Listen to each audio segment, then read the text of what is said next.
È una giornata normale in una delle più grandi raffinerie di petrolio degli Stati Uniti. 1800 persone sono al lavoro. All'improvviso, una massiccia esplosione scuote l'impianto. L'esplosione viene avvertita a 5 miglia di distanza. Decine di persone sono ferite, 15 sono morte. Viene avviata un'operazione di salvataggio disperata. Il peggior disastro industriale della nazione negli ultimi 15 anni distrugge una comunità unita. Ora, una squadra di investigatori deve scoprire cos'è andato storto. Errore umano, difetto di progettazione o attacco terroristico. I disastri non accadono per caso. Sono innescati da una catena di eventi critici. Svela gli indizi e conta alla rovescia quegli ultimi secondi prima del disastro.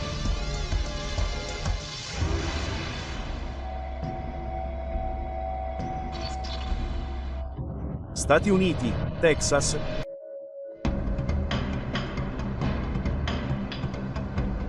Ogni secondo, gli Stati Uniti bruciano quasi 4.000 galloni di benzina. Quasi metà della produzione mondiale e gran parte di essa passa attraverso questo complesso di raffinerie.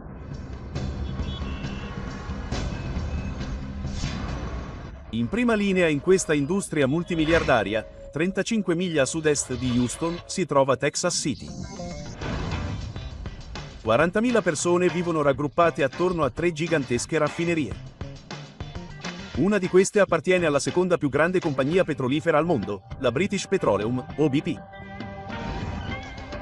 Offre lavoro a circa 2.000 lavoratori, si estende su 2 miglia quadrate e lavora fino a 11 milioni di galloni di benzina al giorno.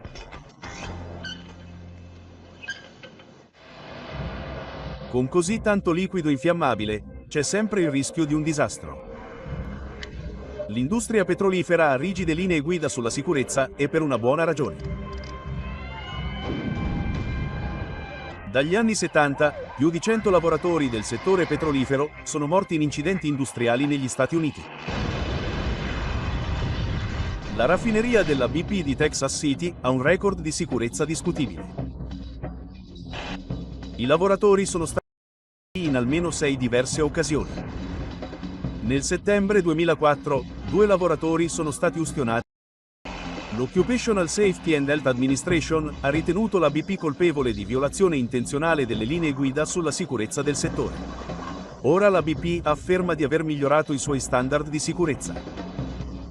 Non c'è limite alla quantità di attività che abbiamo intrapreso a Texas City per renderla un impianto molto sicuro. Dall'11 settembre c'è una nuova minaccia. La crescente domanda di benzina ha lasciato gli Stati Uniti con poco da risparmiare.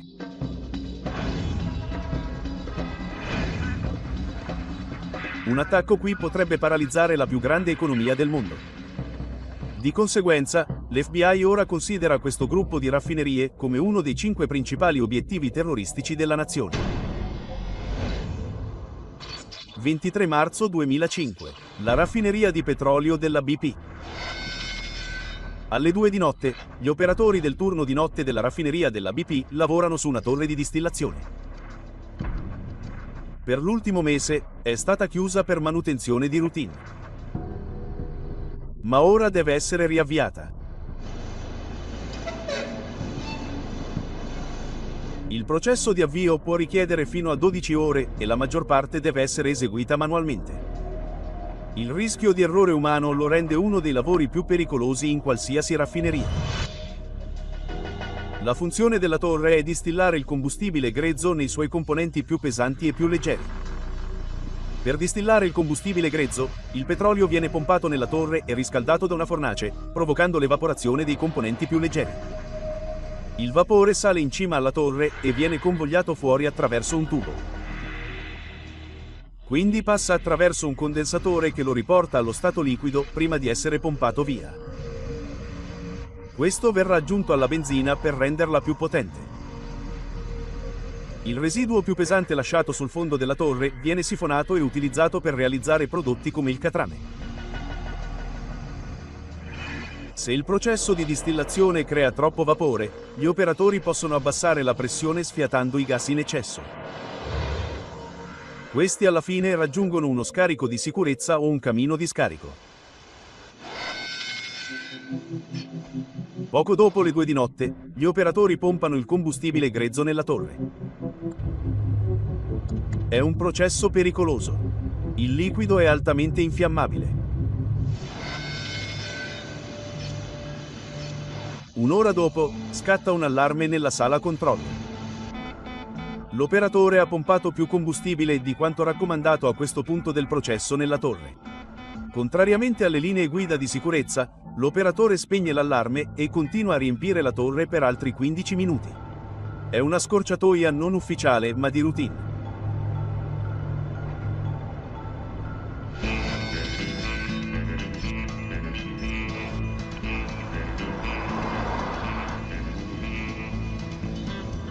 Alle 5 del mattino, un'ora prima dell'alba, l'ingegnere edile David Crowe arriva al lavoro.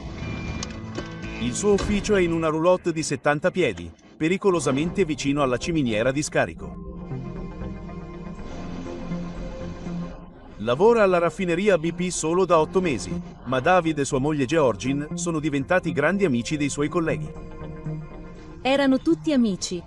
Non c'erano problemi. Andavano tutti d'accordo. Tra gli amici di David ci sono James e Linda Rowe. James è un sovrintendente di dipartimento. 6 mesi fa, sua moglie Linda ha lasciato il suo lavoro di insegnante per lavorare con il marito alla raffineria. La loro figlia, Eva, vive a 250 metri di distanza, ma ha ancora un legame speciale con sua madre.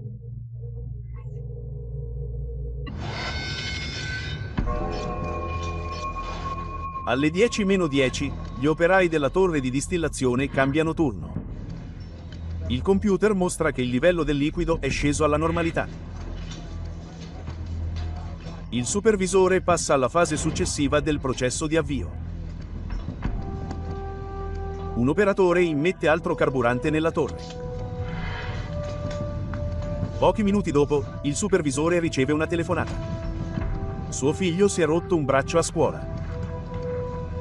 Cede il controllo a un collega. Alle 10, gli operatori accendono i bruciatori sulla fornace della torre, che avvia il processo di distillazione riscaldando il liquido immesso nella torre. Da questo momento in poi, la maggior parte delle funzioni è automatizzata. La parte più pericolosa del processo è terminata.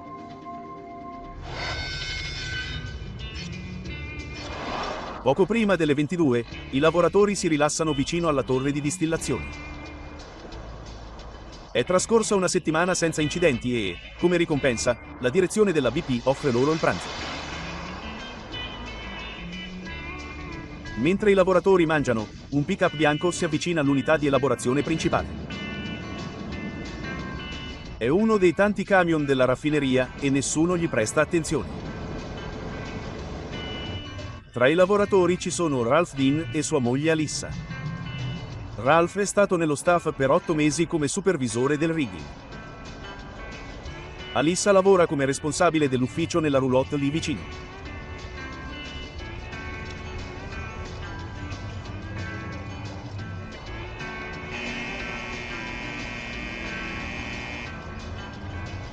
Dopo pranzo, David Crowe chiama tutti nel trailer per una riunione di manutenzione di routine.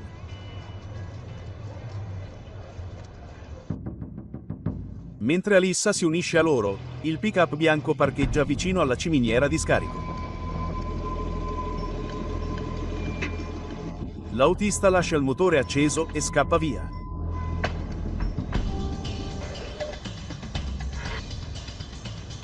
Ora i lavoratori sono in grave pericolo. Una delle più grandi raffinerie di petrolio del mondo è sull'orlo della catastrofe. Nella raffineria BP di Texas City, gli operatori hanno avviato una torre di distillazione per le ultime 11 ore. La procedura ad alto rischio sembra andare.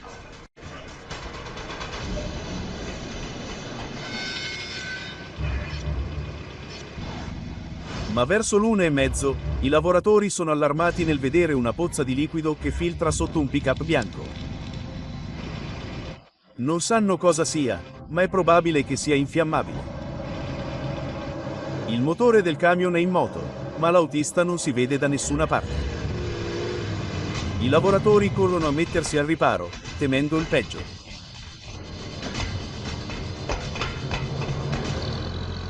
Nelle vicinanze, Ralph Dean aziona un carrello elevatore. Sua moglie, Alissa, è in una roulotte con altri 21 lavoratori, tra cui i suoi amici, David, Linda e James. Nessuno di loro sente il trambusto esterno.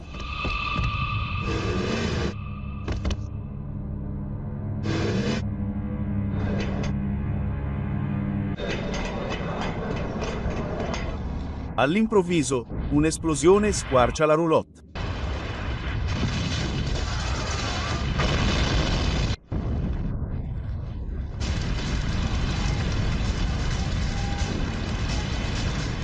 L'impatto dell'esplosione si sente a 5 miglia di distanza.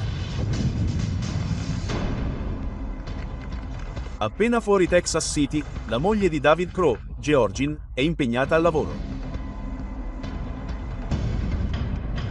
A pochi minuti dall'esplosione, le stazioni televisive locali sono sulla scena. In preda al panico, chiama suo marito, David. Ma lui non risponde al cellulare o al telefono fisso nella roulotte.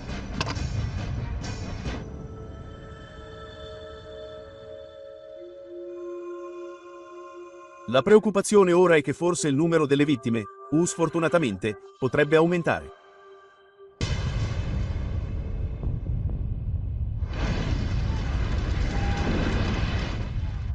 Subito dopo l'esplosione, Ralph Dean si rende conto che sua moglie è nella roulotte.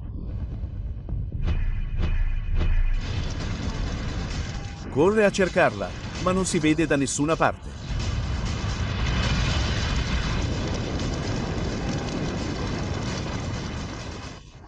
Non ricordo di aver sentito nulla. L'unico pensiero che ricordo per tutto il tempo è stato: trovatela e uscite.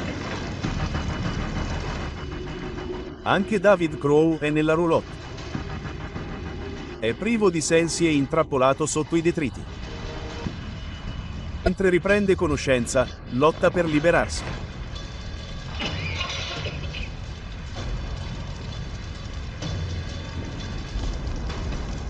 Nonostante le ferite, si trascina via dai rottami.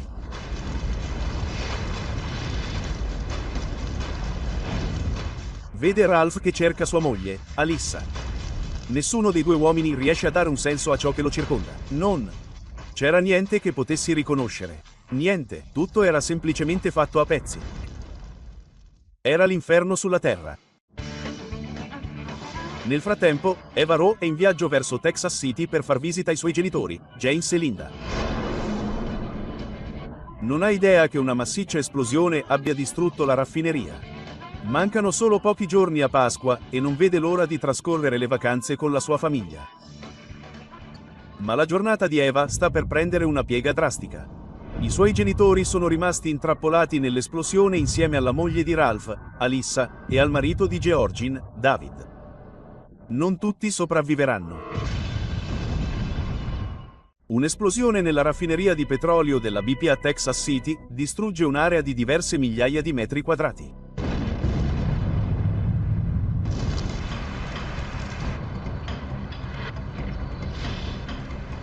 La forza si fa sentire a 5 miglia di distanza.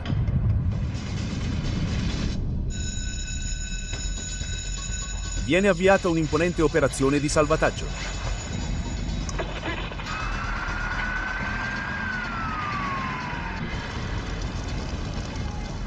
La scena mi è sembrata quella di un'esplosione nucleare. Ha semplicemente spazzato via tutto.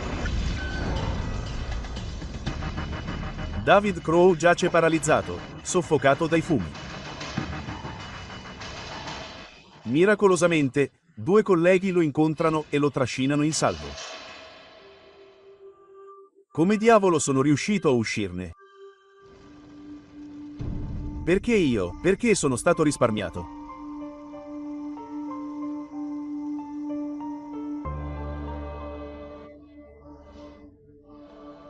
Credo che tutti abbiamo un angelo custode e uno era con me quel giorno.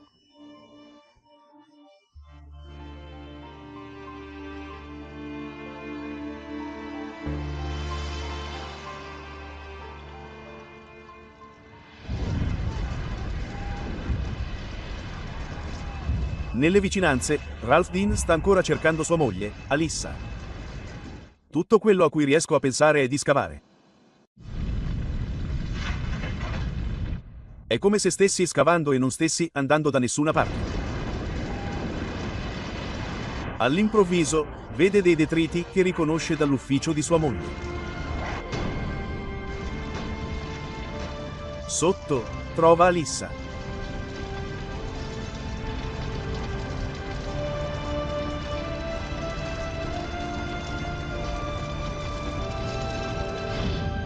Un mobile pesante l'ha protetta dall'esplosione. È priva di sensi, ma respira ancora. Ma James e Linda Rowe sono ancora dispersi. La loro figlia Eva, ora a soli 45 minuti di distanza, non è a conoscenza dell'esplosione.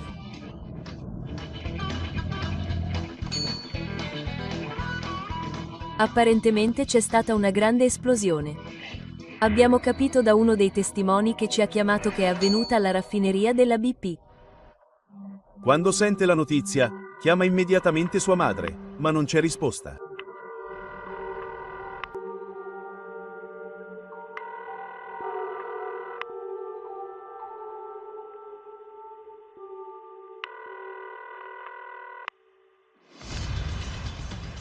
Tornati sul luogo dell'esplosione, i pompieri impiegano più di 2 ore per spegnere l'incendio. La terza più grande raffineria degli Stati Uniti è un relitto fumante. 170 persone sono ferite, 15 sono 11 sono morti di rimorchio, ma non è ancora chiaro se i genitori di Eva siano tra loro. Molti dei corpi sono bruciati irriconoscibili.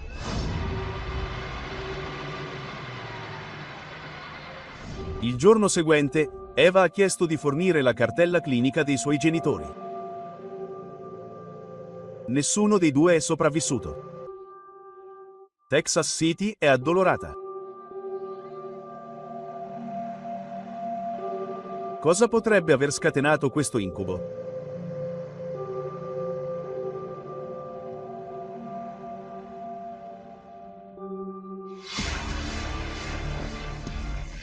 Ora, approfondendo le indagini ufficiali, possiamo svelare la catena di eventi che ha portato all'esplosione di Texas City.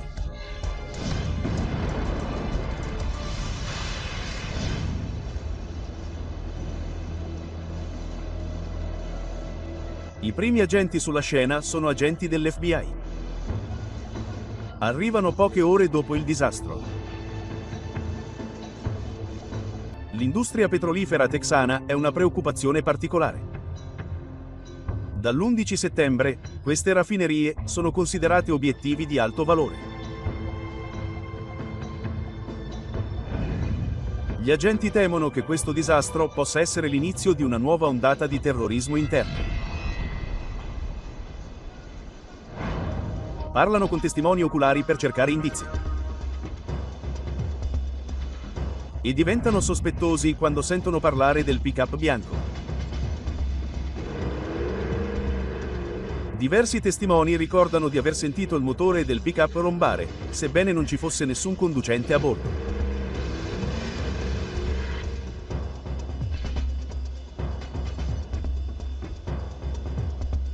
Mentre le indagini procedono, le dichiarazioni di altri testimoni oculari fanno luce sul caso.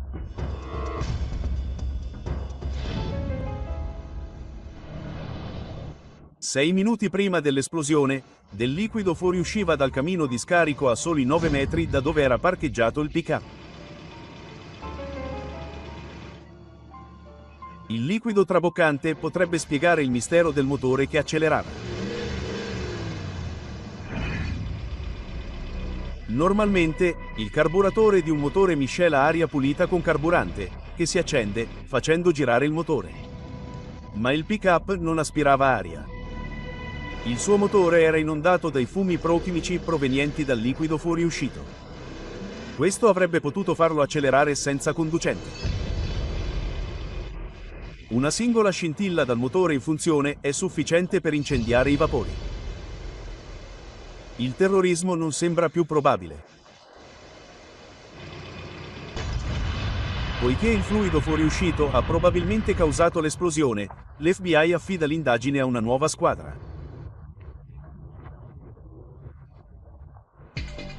A 1200 metri di distanza, a Washington DC, si trova il Chemical Safety and Hazard Investigation Board, o CSV.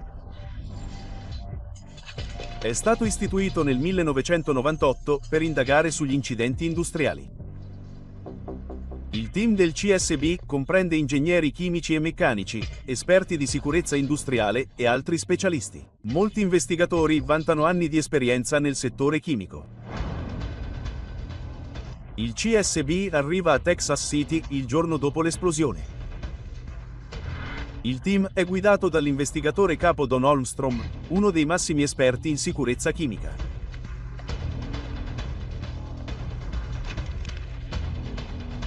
Negli ultimi 10 anni ha indagato su una serie di incidenti gravi.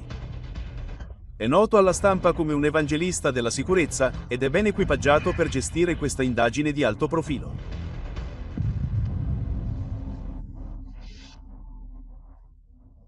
Un incidente catastrofico di questa portata attira certamente molta attenzione da parte dei media e del pubblico in generale a livello internazionale, ma i progressi saranno lenti.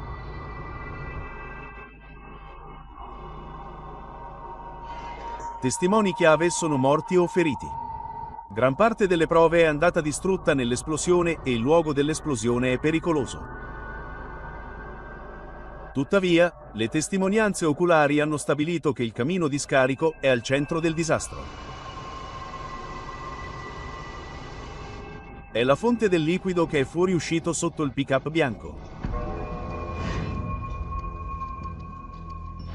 Essendo l'ultimo sbocco di sicurezza per la torre di distillazione, il camino di scarico dovrebbe sfiatare gas e contenere piccole quantità di liquido. Il fluido non dovrebbe mai traboccare dal camino alto 35 metri. Qualcosa è ovviamente andato storto. La squadra inizia a raccogliere prove fisiche sul posto. Devono trovare il disco rigido del computer dell'unità di elaborazione principale, che contiene una registrazione elettronica completa del processo di distillazione. Ma gli investigatori non sanno quando sarà sicuro intervenire. L'esplosione ha rilasciato benzene, un gas cancerogeno che potrebbe impiegare giorni per disperdersi. L'industria petrolifera statunitense vuole risposte. Questa catastrofe potrebbe ripetersi altrove?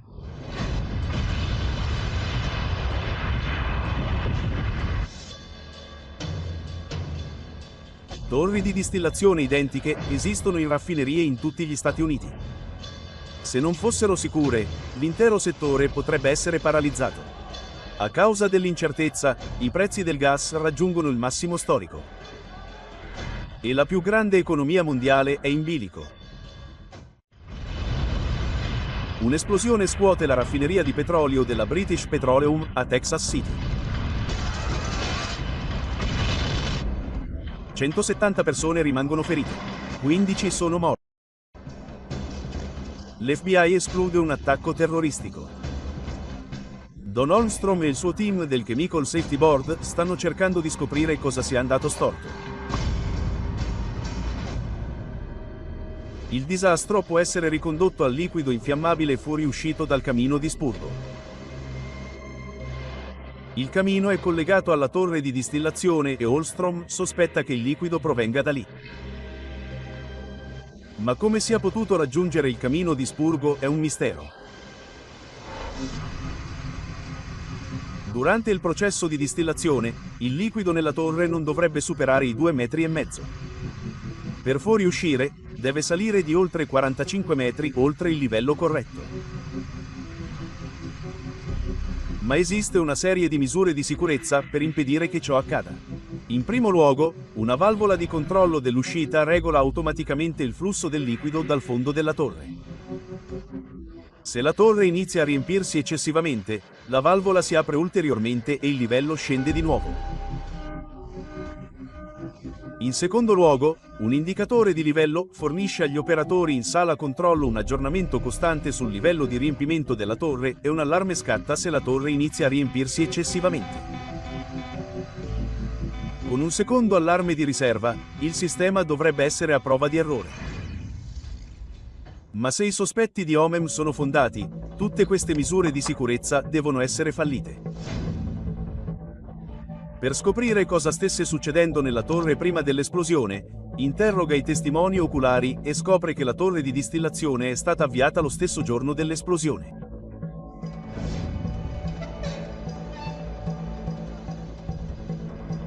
Sebbene l'avvio sia regolato da rigide norme di sicurezza, si tratta di un processo potenzialmente rischioso che avrebbe potuto causare l'esplosione.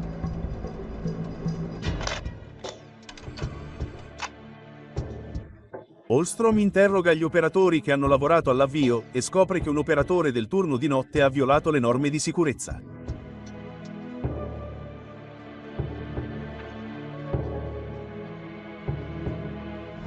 Poco dopo le 3, scatta un allarme nella sala controllo, avvertendo che il livello del liquido è di poco superiore a 2,4 metri. Ma l'operatore lo spegne e non fa nulla. Racconta a Holstrom che riempire eccessivamente la torre e ignorare l'allarme è una pratica comune. Quando il liquido inizia a circolare nel sistema, il livello nella torre spesso scende. Riempiendo eccessivamente la torre, non solo risparmia tempo, ma evita anche l'inconveniente di doverla riempire in seguito. Se ne va, livello a circa 4 metri. Fiducioso che scenderà quando l'operatore del turno di giorno inizierà a far circolare l'alimentazione. Questa chiara violazione delle procedure di sicurezza potrebbe essere collegata all'esplosione. Ma quando Holstrom interroga l'operatore del turno di giorno, l'uomo sostiene il suo collega. Mentre è in servizio, tiene d'occhio l'indicatore di livello e non vede nulla che lo preoccupi. Mostra costantemente un livello inferiore a 3 metri. Questa linea di domande sembra portare Holstrom a un vicolo cieco. Così, esamina più attentamente il design dell'indicatore di livello e fa la sua prima scoperta. L'indicatore di livello ha un difetto di progettazione fatale.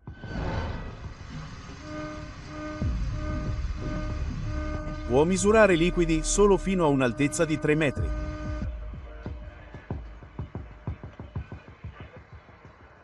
Qualsiasi altezza superiore non viene registrata.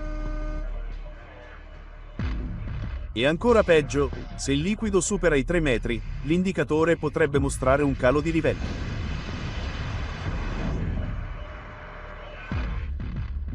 Quindi, la testimonianza dell'operatore non dimostra che l'avvio fosse sicuro.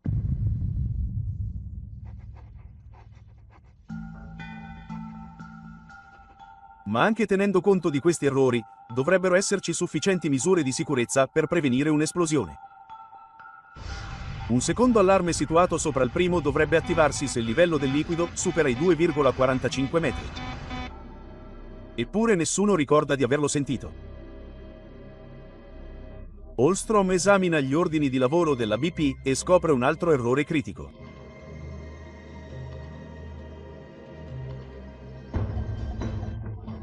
Il secondo allarme risulta danneggiato prima dell'esplosione e non vi è alcuna traccia che sia stato riparato.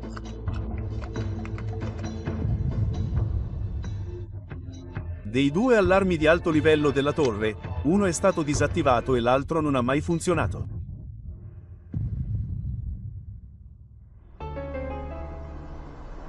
Ma anche con il sistema di allarme fuori servizio, sono presenti altre misure di sicurezza per impedire che il liquido in eccesso salga nella torre. Il livello del liquido è regolato automaticamente da una valvola di controllo dello scarico. Se il livello diventa troppo alto, la valvola si apre automaticamente per consentire la fuoriuscita di una maggiore quantità di liquido dalla torre. Senza accesso al luogo dell'esplosione, gli investigatori non possono essere certi che la valvola sia difettosa. Ma l'operatore del turno di giorno dice a Holstrom che il liquido è fuoriuscito dalla torre a una velocità normale. Scopre anche che l'operatore non controlla la valvola regolarmente. È una grave svista, ma di per sé non sufficiente a giustificare il disastro. Le linee guida sulla sicurezza impongono la presenza costante di un supervisore per supervisionare il flusso di liquido durante l'avvio. Holmstrom fa un'altra scoperta parlando con il supervisore. Poco prima delle 10, riceve una telefonata in cui gli comunica che suo figlio si è rotto un braccio.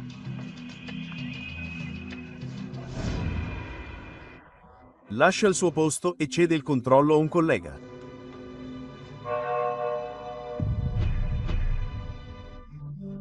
Holmstrom intervista il supervisore sostitutivo, il quale fa una missione sconvolgente: non aveva mai gestito un avvio prima e non aveva preso nota del flusso in uscita dalla torre. Holmstrom ha scoperto pratiche operative poco rigorose, attrezzature scarsamente manutenute e un supervisore che ha lasciato il suo posto in un momento critico. Holmstrom non ha dubbi sul fatto che l'esplosione sia dovuta al malfunzionamento dell'avvio, ma ha bisogno di prove concrete per dimostrarlo.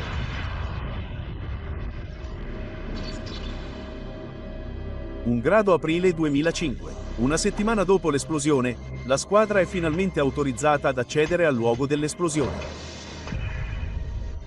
Gli investigatori setacciano i detriti, scattando 200 fotografie e filmati. Sebbene gran parte delle prove sia andata distrutta nell'esplosione, il disco rigido della sala controllo della torre è intatto.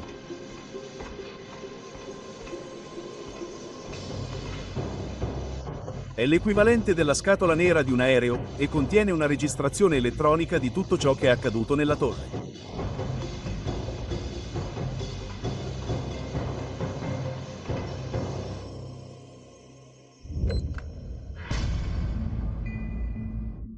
Holmstrom esamina immediatamente i dati della valvola di controllo dell'uscita e scopre che è la causa del problema. Invece di essere impostata su automatico, la valvola è lasciata chiusa. Non regola il flusso di liquido in uscita dalla torre. Alle 9:52, l'operatore del turno di giorno avvia l'alimentazione. Per 3 ore, pompa liquido nella torre, senza accorgersi che non ne fuoriesce. Le valvole di sicurezza della torre vengono forzate ad aprirsi e il liquido fuoriesce lungo le tubazioni del gas verso il camino di scarico. L'intuizione di Holmstrom è corretta. Una serie catastrofica di errori nel processo di avviamento ha causato il disastro.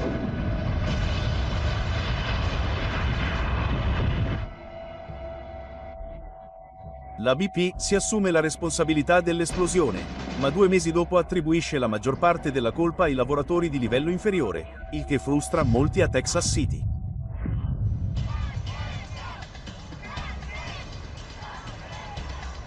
Sono a conoscenza della scarsa sicurezza della raffineria BP e ritengono che la direzione abbia trasformato i colleghi in capri espiatori. Don Holmstrom concorda sul fatto che sia irragionevole incolpare una manciata di persone. Il problema di incolpare un singolo individuo è che si potrebbe giungere alla conclusione che, ci siamo sbarazzati di lui e che tutti i nostri problemi sono risolti.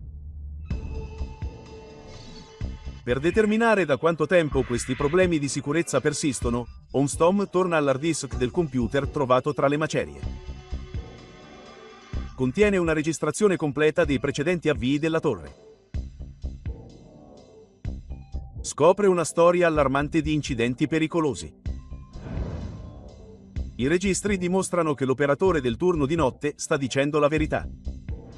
È prassi comune ignorare le linee guida di sicurezza durante il processo di avvio. Su 16 avvii precedenti, 13 presentavano livelli di liquido superiori a 3 metri, la portata dell'indicatore di livello. Ognuna di queste situazioni avrebbe potuto concludersi in un disastro. Ma i dirigenti della raffineria non hanno indagato adeguatamente sulla negligenza. Certamente, la cultura della sicurezza esistente prima dell'incidente lasciava molto a desiderare. Holmstrom si concentra poi sul rimorchio dove è morta la maggior parte delle vittime. Come poteva la BP giustificare il posizionamento a soli 40 metri dalla ciminiera esplosa? Soprattutto perché altri lavoratori erano già morti in questo modo.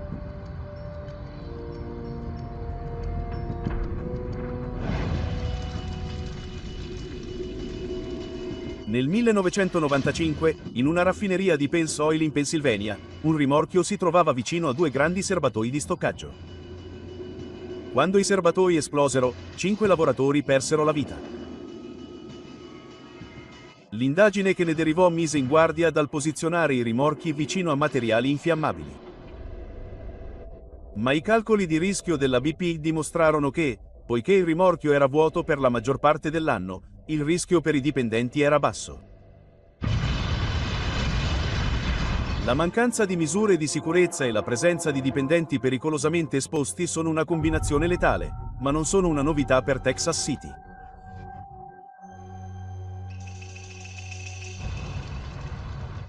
I problemi che esistevano a Texas City erano presenti da molti anni.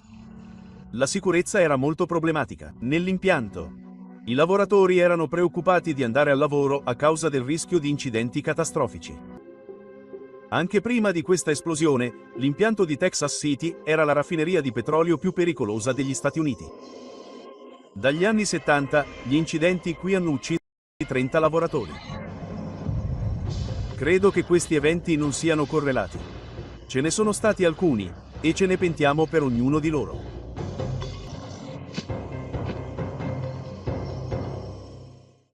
Il peggior incidente industriale in un decennio ha ucciso 10 lavoratori alla raffineria petrolifera della BP di Texas City.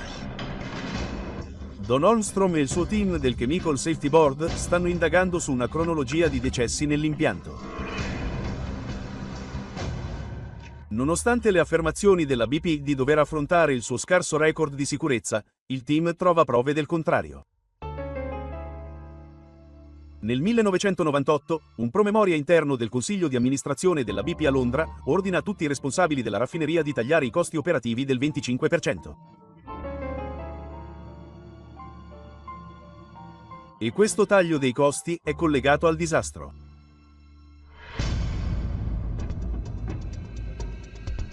L'ultima valvola di sicurezza nel processo di distillazione è una ciminiera di scarico. Nonostante gli errori verificatisi durante l'avvio, una valvola di sicurezza efficace avrebbe potuto evitare la tragedia. Ma la ciminiera di scarico è un progetto antico.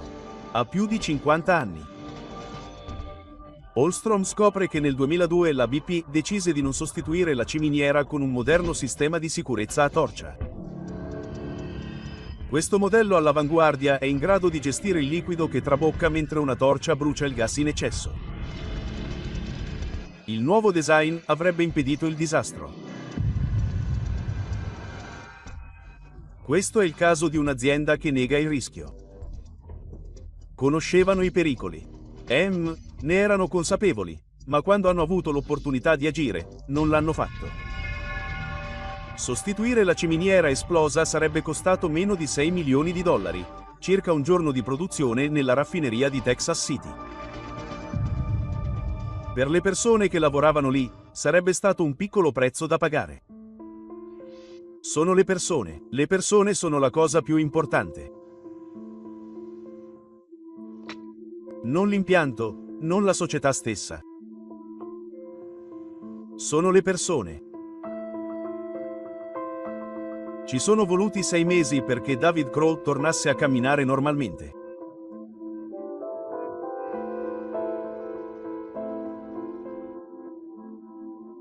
Soffre ancora per le ferite, ma le sue cicatrici emotive impiegheranno più tempo a guarire.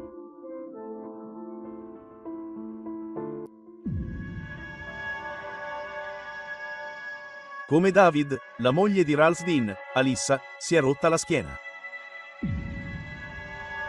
Le hanno dovuto asportare la cistifellea e il 20% del suo corpo è rimasto ustionato. Per diverse settimane, i dottori hanno detto a Ralph che forse non sarebbe sopravvissuta. Mia moglie dovrà conviverci per il resto della sua vita.